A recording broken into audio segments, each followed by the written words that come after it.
15 ते 20 दिवसांहून अधिक काळ शेतात पुराचं पाणी, पिके कुजू लागली. चंदगड तालुक्यात गेले 15 ते 20 दिवसांहून अधिक काळ पुराचं पाणी शेतात राहिल्यानं अनेक पिकं कुजून जात आहेत.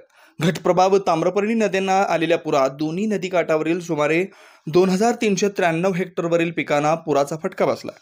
तर 20 दिवस पाणी शेतातच राहिल्यानं पिकं कुजतायत. भात पिकाचं 100% नुकसान झालंय.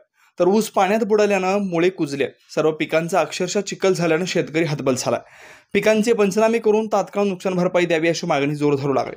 घटप्रभा नदीकाठावरील परिसरातील गाव तर ताम्रपर्णी नदीकाठावरील परिसरातील नदीकाठची पिके बुडाले. भात ऊस पीक धोक्यात आलंय. यामध्ये 2393 हेक्टरवरील ऊस भात पीक पाण्याखाली बुडाल्याचा प्राथमिक अंदाज चंदगड तालुका कृषी कार्यालयाने व्यक्त केला.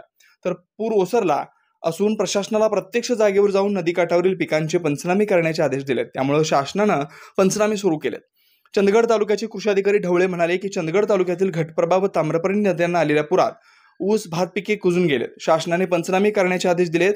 ऊस जवळपास 15 दिवसापासून पाण्यात राहिल्याचं, ऊसाच्या सुळीत पाणी गेल्यानं कुजल्यानं उत्पादनात मोठ्या प्रमाणात घट होणार आहे. भात नाचना पिके कुजलेत. त्यामुळे शेतकऱ्यांना पिकापासून मिळणारं उत्पन्न तर मिळणारच नाही, शिवाय केलेलं उत्पादन खर्चही वाया जाणार आहे. त्यामुळे पुढच्या गळीत हंगामात कारखान्यांना ऊसाची टंचाई भासण्याबरोबरच शेतकऱ्यांना मोठ्या आर्थिक नुकसानीची भीती आहे. अन्वेषण लाईव्ह न्यूजसाठी चंदगडहून तातोबा गावडा.